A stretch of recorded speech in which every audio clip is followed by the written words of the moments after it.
নমস্কার, আমি সাবির হোসেন। পেহেলগাঁওয়ে ঘটে যাওয়া বর্বরোচিত জঙ্গি হামলার প্রতিবাদে আজ আমি ইসলাম ধর্ম ত্যাগ করছি এবং আমি মনে করি এরকম বর্বরোচিত ঘটনার প্রতিবাদে সকল মুসলিম সমাজের মানুষের এগিয়ে আসা উচিত।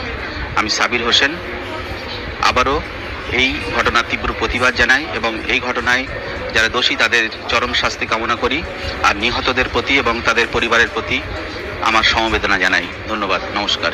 বিধর্মীদের প্রতি একটা বিদ্বেষ, আমরা সবসময় বলি জঙ্গিদের কোনো ধর্ম হয় না, তারা কিন্তু সেই ধর্মীয় দৃষ্টিকোণটাকে কিন্তু ব্যবহার করেছে এবং সেখানে তারা ধর্ম জিজ্ঞাসা করে করে মানুষকে হত্যা করেছে। সেই মুম্বাই হামলা থেকে শুরু করে বিভিন্ন জঙ্গি হামলা, সেখানে একটি বিশেষ ধর্মের মানুষ কিন্তু জড়িত এবং আমি সেই ধর্মীয় গোষ্ঠীতে বিলং করি।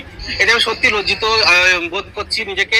রাস্তাঘাটে, অফিস আদালতে আমি একজন শিক্ষক, আমি যেখানে যাই আমাকে এই প্রশ্নের সম্মুখীন হতে হয়। অন্তর থেকে একটা পীড়া অনুভব করছি। সেই আত্মগ্লানি থেকে আজকে আমি এই সিদ্ধান্ত নিয়েছি। আশা করি আগামী দিনে আমি সম্পূর্ণ সরকারিভাবে এটি সিলমোহর দিয়ে নিজেকে ধর্মহীন ঘোষণা করতে চাই এবং আমি মনে করি আগামী পৃথিবীটা হোক ধর্মহীন মানুষের পৃথিবী, যেখানে কোনো ধর্মের বাধা নিষেধ, জাতি ভেদ, প্রথা কোনো কিছুই থাকবে না।